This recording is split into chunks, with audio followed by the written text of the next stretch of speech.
I have mounted a lot of bad fish finders on the way to figuring out which ones actually put fish on the screen. Some were bad because they were cheap and I did not know any better. Some were bad because they were expensive and I believed the brand on the bezel. And some were bad because I was chasing what every angler on the internet was telling me to chase, instead of paying attention to what was actually marking fish under my boat. If I was starting over today with nothing mounted and everything I know now, I would not repeat any of those mistakes. I would not start with the biggest screen. I would not start with the flagship tier. I would start with the 7 units that taught me what good sonar actually looks like, in the order that made the most sense, and I would build everything else from there. Because here is what the industry does not want you to work out.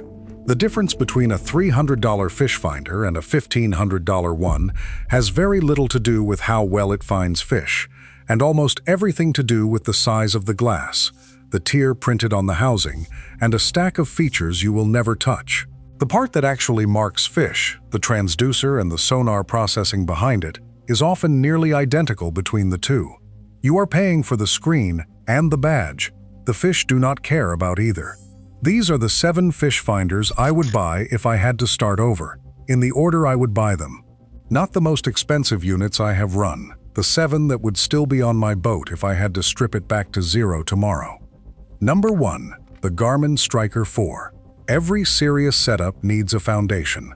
A unit you trust on a Tuesday morning with the sun coming up, on a slow afternoon when nothing is biting, on any trip that does not need a flagship to justify itself. The Striker 4 is that unit, and nothing else at this price comes close to replacing it. Garmin was started in 1989 by 2 engineers, Gary Burrell and Min Kao, in a small office in Kansas. The name is nothing more than their 2 first names stuck together. From the beginning, the company built its own GPS and its own sonar in-house instead of buying the technology from somebody else. And that decision is exactly why the entry-level unit performs the way it does.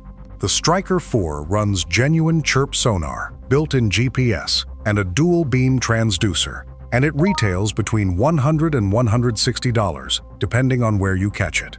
Chirp is worth understanding once, because it is the thing you are actually paying for on every unit on this list. Instead of firing a single frequency at the water and reading what bounces back, a chirp transducer sweeps across a continuous range of frequencies on every ping. That sweep returns far more information, which is why fish that would blur into one smudge on an older unit separate into individual arches on this one. On the Striker 4, the returns are clean. The arches read as arches, and you learn to trust the screen, because the screen is telling you the truth. The build is exactly what it needs to be. Waterproof, a simple keypad. Nothing on it complicated enough to fail. This is a real chirp unit with GPS for the price of a tank of gas and a case of line, and it is where the whole thing starts. Nothing changes that. Number 2. The Deeper PRO Plus 2. The second unit teaches you something the first one cannot, because the first one is bolted to a boat. The Deeper is a castable sonar, a sphere about the size of a tennis ball that you tie to your line, cast out, and reel back while it beams a full sonar picture to your phone.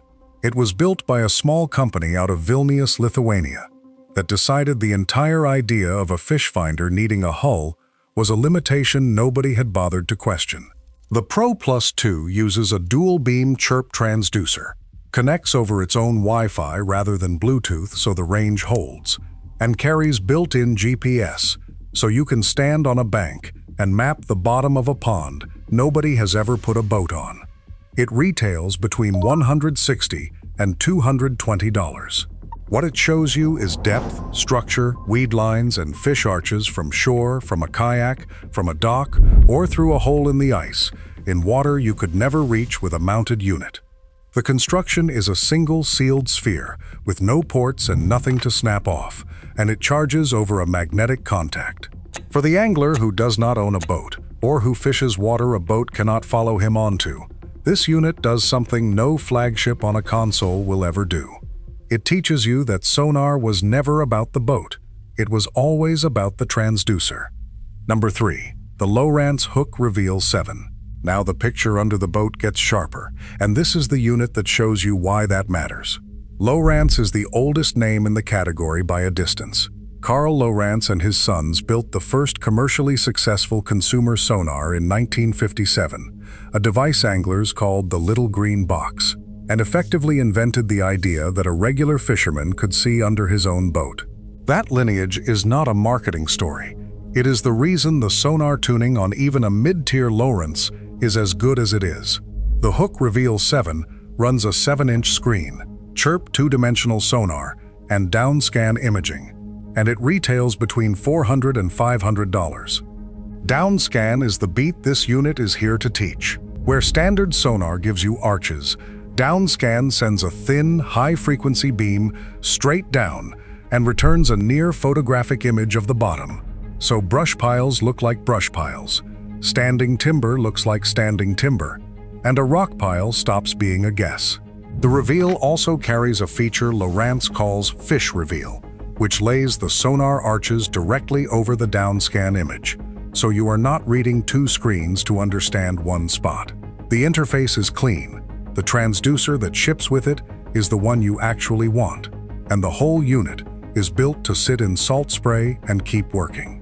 This is the cigar where you understand what down imaging adds, and once you have seen your first brush pile rendered instead of guessed, you do not go back. If this breakdown is useful to you, subscribe. This channel covers fishing electronics the way they actually work.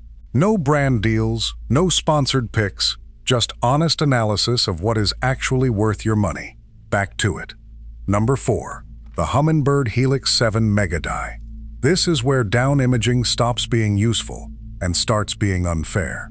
Humminbird was founded in Alabama in 1971 by a company called Texonic, and it built its reputation on one thing: pushing imaging resolution further than anyone thought a consumer unit could carry. That reputation is the entire reason Mega exists. The Helix 7 Mega Die runs a 7-inch display, chirp 2-dimensional sonar, GPS with Humminbird base map built in, and Mega down imaging, and it retails between $600 and $700. Mega is the highest frequency imaging available in this price class, and the resolution gap is not subtle. Standard down imaging shows you that structure is there. Mega shows you the individual limbs on the timber, the fish tucked into the brush, the exact shape of the drop. The returns are so clean that experienced anglers use this unit to tell a bass sitting on a stump from the stump itself, which is a distinction that costs more than $1,000 to make on most other brands. The keypad interface is deliberate rather than trendy. It does not rely on a touchscreen that fails when your hands are wet, and the build holds up to exactly the abuse a fishing boat delivers. For the money, there is no imaging on the market that out-resolves this, and the anglers who know that buy it and stop shopping. Number 5. The Garmin EchoMap UHD2 with side imaging. Everything to this point has looked down. This unit teaches you to look sideways, and it changes how you cover water permanently. Garmin earned its place here the same way it earned number 1, by owning its own sonar technology top to bottom, and refusing to charge flagship money for it. The EchoMap UHD2 comes in screen sizes from 7 to 9 inches, runs chirp 2-dimensional sonar, Garmin Clearview down imaging, and side view side imaging, and it retails between $600 and $900 depending on size. Side imaging is the beat here, and it is the one that saves the most fishing time in your life. Instead of only seeing what is directly under the hull, the transducer fires 2 wide beams out to either side and returns a detailed image of the bottom as far as 100 feet left and right of the boat. You idle down a bank once, and you have scanned a corridor 200 feet wide, every laydown, every dock piling, every school of bait, without ever driving over it. The UHD2 also ships preloaded with Garmin Navionics mapping, which on most brands is a several $100 upgrade, and it connects to Garmin's network, so it grows with the rest of the boat later. The construction is Garmin's standard, which is to say the transducer and the software were built by the same company, and they behave like it. This is the unit that stops you from fishing dead water, and once you fish with side imaging, you understand how much time you used to waste. Number 6. The Lowrance Elite FS9. The sixth unit is where the fish finder stops being a fish finder and becomes the brain of the boat. Lowrance built the Elite FS specifically to be the unit an angler buys when he wants one screen that does everything, and the pricing on it is the most honest expression of the company's 65 years in the category. The Elite FS9 runs a 9-inch screen, active imaging which combines chirp 2-dimensional, down scan and side scan in a single transducer, full chart plotter mapping, and NMEA and Ethernet networking, and it retails between $750 and $1,000. What separates this unit is that it is genuinely modular. It networks with radar, it drives a trolling motor, it accepts live sonar as an add-on, and it links to a second screen, so the same unit that started as your sonar becomes the hub of the entire boat as you build. The mapping is real chart plotter navigation, not a simplified base map, which means it does the job on the water and the job of getting you home in the dark. The active imaging transducer means you are not choosing between down and side and standard. You are running all three off one puck. For the angler who wants to buy once and stop, this is the unit where the ladder stops climbing on features and starts climbing only on screen size, and the price reflects the electronics inside rather than the badge on the front. Number 7. The Garmin LiveScope Plus. This is the one. The unit the tournament anglers running for $100,000 checks have on the bow, the technology that split the entire sport into before and after, and the one that comes last on this list for a reason. You need everything that came before it to understand what it is doing. Every unit to this point shows you a picture of what already happened, a return from a ping that has come and gone. LiveScope shows you the water in real time, live as it happens. Point the transducer at a brush pile and you watch the fish moving through it. Cast past it and you watch your lure fall through the water column. You watch a fish leave the cover to look at it, and you watch it decide. Garmin launched the original LiveScope in 2018, and it won iCast Best of Show, the biggest award in the entire fishing tackle industry, the year it came out, because nobody had seen anything like it.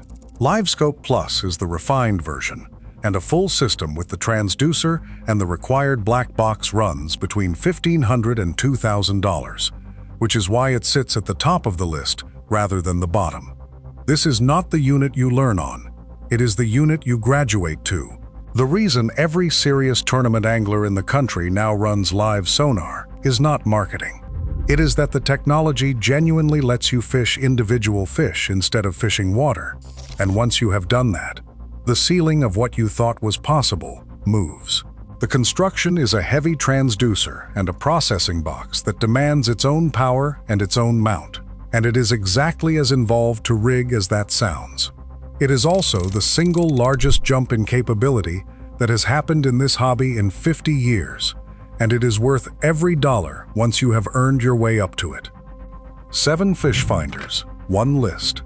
No flagship chasing, no biggest screen buying, no following whatever the internet was recommending last week. If I started over tomorrow, this is the lineup that teaches you what good sonar actually is. The Striker 4 shows you what clean chirp returns look like at the bottom of a catalog. The Deeper shows you that sonar was never about the boat. The Hook Reveal shows you what down imaging adds under the hull. The Helix Mega shows you how far resolution can go before you have to spend flagship money. The Echo Map shows you how much waterside imaging saves you. The Elite FS shows you what happens when one unit becomes the brain of the whole boat. And LiveScope shows you what the ceiling actually is when you finally reach it. That is the education. That is the setup.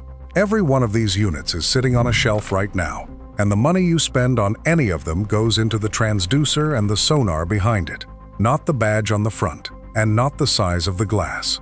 Most anglers walk into a shop with a budget and assume they are being steered toward the compromise. They are not. They are standing in front of some of the most honestly priced electronics in the sport, and nobody is telling them where to look. Now you know where to look. Subscribe if you want more breakdowns like this one. We will see you in the next one.